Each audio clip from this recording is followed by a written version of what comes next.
पटक मचा दी है। वॉशिंगटन से न्यूयॉर्क तक ट्रंप की टीम इन तस्वीरों को रिवाइंड कर करके देख रही है। एक तरफ मॉस्को में विदेश मंत्री एस जयशंकर, दूसरी तरफ बीजिंग में एनएसए अजीत डोभाल और तीसरी तरफ जापान में कॉमर्स मिनिस्टर पीयूष गोयल। 3 चेहरे, 3 देश, 3 अलग अलग मोर्चे। भारत का फॉर्मूला देखिए, रूस से एनर्जी, चीन से सिक्योरिटी, जापान से टेक्नोलॉजी, उसके ट्रांसफर पर बातचीत। दिलचस्प बात यह है कि सितंबर में होने वाली ब्रिक्स समिट से ठीक पहले भारत ने पूरी दुनिया को क्लियर कट मैसेज दे दिया, भैया दोस्ती अपनी जगह, लेकिन भारत का राष्ट्रीय हित सबसे ऊपर। एक तरफ डोनाल्ड ट्रंप ने दांत पीसते हुए पूरी दुनिया को धमकी दे दी कि ईरान से दोस्ती महंगी पड़ेगी, ईरान से कोई भी व्यापारिक रिश्ता रखेगा तो उसकी कीमत चुकानी पड़ेगी। लेकिन दूसरी तरफ ये तस्वीरें कुछ और कहानी कह रही हैं। ईरान के 2 बेहद करीबी साझेदार रूस और चीन, दोनों से भारत अलग अलग रणनीतिक मोर्चों पर बातचीत कर रहा है। अब सवाल सिर्फ इतना नहीं है कि जयशंकर मॉस्को क्यों गए, डोभाल बीजिंग क्यों पहुंचे और पीयूष गोयल टोक्यो क्यों गए। आज इन तीनों तस्वीरों के जरिए भारत की नई रणनीति को आप समझिएगा आसान शब्दों में। पीएम मोदी के दिमाग में आखिर चल क्या रहा है? एक बात तो क्लियर है कि भारत किसी के प्रेशर में आकर काम नहीं करने वाला है। क्लियर? आज आपको इन तीनों तस्वीरों के जरिए भारत की कूटनीति और रणनीति का चैप्टर देखना चाहिए।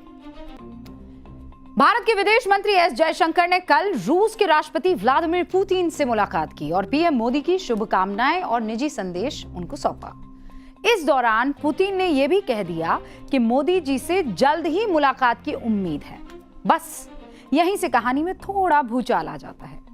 व्हाइट हाउस स्टाफ के कान खड़े हो जाते हैं, क्योंकि अगला पड़ाव है किर्गिस्तान। 31 अगस्त से 1 सितंबर के बीच होने वाले एससीओ समिट में मोदी और पुतिन की मुलाकात होने की पूरी संभावना है। और यह मामला सिर्फ 2 नेताओं तक सीमित नहीं रहेगा, क्योंकि चीन के राष्ट्रपति शी जिनपिंग वहां पर मौजूद रहेंगे। यानी एक ही मंच पर मोदी, पुतिन और जिनपिंग। अब जरा कैलेंडर पलटिए। एससीओ के सिर्फ 11 दिन बाद दिल्ली में ब्रिक्स समिट होने जा रहा है, और अगर पुतिन और जिनपिंग दिल्ली पहुंचते हैं तो फिर वही 3 चेहरे एक बार फिर साथ होंगे, आमने सामने होंगे। यानी वॉशिंगटन अगर कैलेंडर देख रहा है तो शायद कैलकुलेटर भी साथ लेकर बैठा होगा, क्योंकि तस्वीर कुछ ऐसी बन रही है। पहले किर्गिस्तान, मोदी, पुतिन, जिनपिंग, फिर दिल्ली, मोदी, पुतिन, जिनपिंग।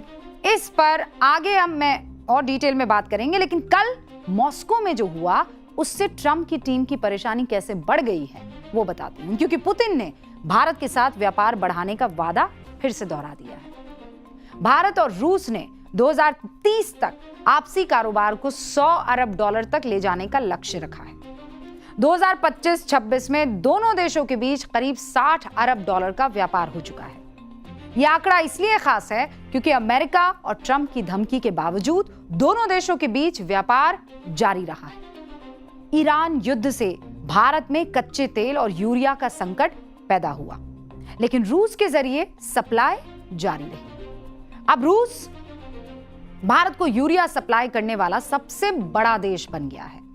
2025-26 में भारत ने अपनी जरूरत का करीब 60% फर्टिलाइजर रूस से मंगवाया था। जून 2026 तक भारत ने कुल कच्चे तेल का 50 से 55% हिस्सा रूस से इंपोर्ट किया था। इसके बदले में भारत अब रूस को दवाइयों, कृषि उत्पादों, मशीनरी और दूसरे सामानों की बिक्री बढ़ाना चाहता है। भारत और रूस के बीच बढ़ते व्यापार को लेकर अमेरिका इसलिए भी भन्नाया है क्योंकि दोनों देश अपने व्यापारिक लेन देन के लिए किसी एक करेंसी या डॉलर पर निर्भर नहीं है। ये दोनों देश मल्टी करेंसी मैकेनिज्म का इस्तेमाल कर रहे हैं। इसमें रुपया और रूस की करेंसी रूबल का इस्तेमाल किया जा रहा है। अमेरिका को पहले ही अपने डॉलर की साख गिरने की चिंता सता रही है। अब आपको रूस के सीधे रूट को पकड़ते हुए चीन लेकर चलती, जहां एनएसए अजीत डोभाल बीजिंग में कुछ देर पहले चीन के विदेश मंत्री वांग यी के साथ एक अहम बैठक करते हैं। मौका भारत चीन सीमा विवाद पर स्पेशल रिप्रेजेंटेटिव की बातचीत के 25वें दौर का। इससे पहले दिसंबर 2024 में बीजिंग में 23वें दौर की वार्ता हुई थी और पिछले साल अगस्त में नई दिल्ली में 24वें दौर की वार्ता हुई। यानी एक ही समय में भारत की कूटनीति के दो अहम मोर्चे एक्टिव हैं और संदेश साफ है। रूस से रिश्ते मजबूत रखने हैं, चीन से बातचीत बंद नहीं करनी है। भारत की रणनीति एकदम क्लियर है। जहां हित टकराते हैं वहां बातचीत जरूरी है, जहां हित मिलते हैं वहां साझेदारी जरूरी है। ये तस्वीरें आज नेता प्रतिपक्ष राहुल गांधी को भी गौर से देखनी चाहिए, जो कुछ दिन पहले प्रधानमंत्री नरेंद्र मोदी की विदेश नीति को सिर्फ गले मिलने की कूटनीति बताकर मजाक उड़ा रहे थे। अगर विदेश नीति सिर्फ गले मिलने का नाम होती तो भारत एक साथ इतने मोर्चों पर अपनी कूटनीतिक बिसात बिछा नहीं रहा होता। क्योंकि अगर विदेश नीति वाकई सिर्फ गले मिलने का नाम होती तो भारत एक साथ इतने मोर्चों पर इस तरीके से कॉन्फिडेंस के साथ नहीं पहुंच रहा होता। आज इन तस्वीरों को देखकर शायद राहुल गांधी को समझ आएगा कि विदेश नीति सिर्फ तस्वीर खिंचवाने का खेल नहीं है, बल्कि एक साथ कई मोर्चों पर रणनीति साधने का खेल है। पीएम मोदी ने इस वक्त एनएसए अजीत डोभाल को चीन भेजा है, जब अरुणाचल प्रदेश बॉर्डर पर चीन की हरकतों को लेकर आशंकाएं फिर से तेज हो गई हैं। याद रहे कि 2020 में गलवान घाटी में हुई झड़प के बाद भारत और चीन अपने रिश्तों को पटरी पर लाने की कोशिश कर रहे हैं। आज राहुल गांधी को यह याद दिलाने का बहुत अच्छा मौका है कि 2020 की गलवान घाटी में जो कुछ भी हुआ था, चीन की हरकत के बाद भारत ने ऐसे सख्त फैसले लिए कि चीन का व्यापार हिल गया, बहुत नुकसान झेलना पड़ा। 2020 की गलवान झड़प के बाद भारत ने चीनी कंपनियों पर कई तरह के प्रतिबंध लगाए, कई तरह के। इन नियमों के तहत चीन से आने वाली कंपनियों के लिए भारत सरकार ने भारत की सरकारी टेंडर्स में हिस्सा लेना मुश्किल कर दिया। बोली लगाने से पहले उन्हें संबंधित सरकारी कमेटी में रजिस्ट्रेशन कराना और सुरक्षा मंजूरी को नेसेसरी कर दिया। इससे चीनी कंपनियां जो हैं, यानी चाइनीज कंपनियां, भारत के करीब 67 लाख करोड़ रुपए के प्रोजेक्ट से बाहर हो गई। पाबंदियां लगाने के कुछ महीनों बाद चीन की सरकारी कंपनी CRRC को 2000 करोड़ के एक बड़े ट्रेन मैन्युफैक्चरिंग कॉन्ट्रैक्ट के लिए अनफिट घोषित कर दिया गया। फरवरी 2020 में भारत ने चीन के खिलौनों पर सीमा शुल्क 20% से बढ़ाकर 60% कर दिया और फिर मार्च 2023 में इसे दोबारा बढ़ाकर 70% कर दिया। इससे चीन से भारत का खिलौने का इंपोर्ट 2020 से 2241 करोड़ रुपए से गिरकर 2025 में सिर्फ और सिर्फ 391 करोड़ रुपए रह गया महज। आपको ये जानकर हैरानगी होगी कि पिछले 7 सालों में चीन से भारत के खिलौनों को इंपोर्ट करने में जो गिरावट आई है वो 70% की है। आपको याद होगा भारत सरकार ने सुरक्षा में डेटा प्राइवेसी का हवाला देते हुए 300 से ज्यादा चीनी ऐप्स को बैन कर दिया था, याद है ना आपको? वो टिकटॉक भी था, उसमें वीचैट भी था, हाँ यूसी ब्राउजर भी था। ये जितनी भी चाइनीज ऐप्स हैं इनका मार्केट ही खत्म हो गया। हालांकि इस दौरान भारत को भी बहुत मुश्किलों का सामना करना पड़ा, लेकिन राष्ट्रहित के सामने हर मुश्किल को आपको देखना होगा और उसका सामना करना होगा। भारत का हमेशा से क्लियर स्टैंड रहा है, भले ही बाजार बड़ा है लेकिन राष्ट्रहित उससे भी बड़ा है और इसीलिए पीछे हटने का सवाल नहीं है। यही संदेश इस बार भी एनएसए डोभाल चीन लेकर गए।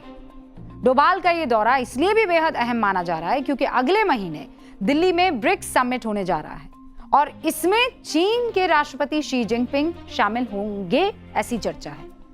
राष्ट्रपति शी जिनपिंग अगले महीने नई दिल्ली में होने वाले ब्रिक्स समिट में शामिल हो सकते हैं।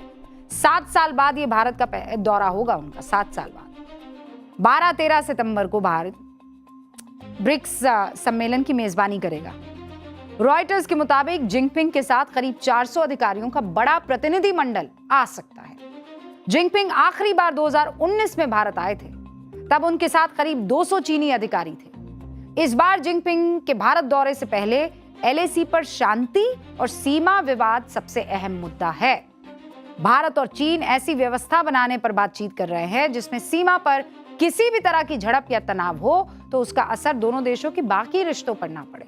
यानी कोशिश है कि सीमा पर तनाव को बातचीत के जरिए संभाला जाए और व्यापार, कूटनीति और दूसरे रिश्ते पटरी से ना उतरे। न्यूज की पाठशाला में अब हमारा स्पेशल सेगमेंट सोचा है कभी।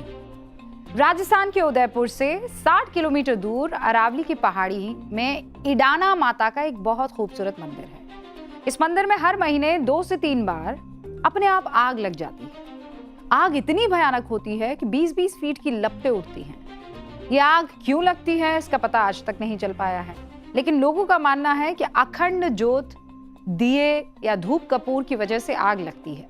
यह भी मानना है कि अगर घी, तेल, सूखी सामग्री और ऑक्सीजन का अनुपात एक विशेष तापमान पर बंद या आधे खुले स्थान में अत्यधिक बढ़ जाए तो कभी-कभी बिना सीधी चिंगारी के भी गर्मी की वजह से आग सुलग सकती है। लेकिन जब मंदिर की आग शांत होती है तो वहां के पुजारी और श्रद्धालु हैरान हो जाते हैं, क्योंकि आग लगने पर माता की मूर्ति के आसपास मौजूद सब कुछ जल जाता है। माता की चुनरी और उन्हें किया गया श्रृंगार पूरी तरह से राख में बदल जाता है, लेकिन माता की मूर्ति को कोई नुकसान नहीं पहुंचता। अग्नि में सैकड़ों हजारों बार जलने के बाद भी माता की मूर्ति पूरी तरह सुरक्षित क्यों है? इसके पीछे वैज्ञानिक मत यह है कि मूर्ति के लिए जिस पत्थर का इस्तेमाल हुआ है वो रिफ्रैक्टरी खनिजों से बना है, मतलब ऐसे खनिज जो अग्नि को सह लेते हैं। ऐसे पत्थरों में टैल्क, सोपस्टोन, एस्बेस्टॉस या हाई क्वालिटी के सिलिका जैसे स्पेशल मिनरल होते हैं जो ज्यादा तापमान को आसानी से सहन कर लेते हैं। मंदिर में लगने वाली इस आग को माता का अग्नि स्नान भी कहते हैं। मान्यता है कि जब भी मूर्ति में चुनरी और श्रृंगार का भार बहुत ज्यादा होता है तो माता खुद आग लगाकर उस भार को कम करती है। इस अग्नि स्नान के कारण इस इडाना माता मंदिर के ऊपर कभी छत नहीं बन पाई है। घंटी बज चुकी है, यानी वक्त है आपसे इजाजत लेने का, इस वादे के साथ कि 8:50 पर कल फिर हाजिर हो जाऊंगी। कहां? न्यूज़ की पाठशाला में।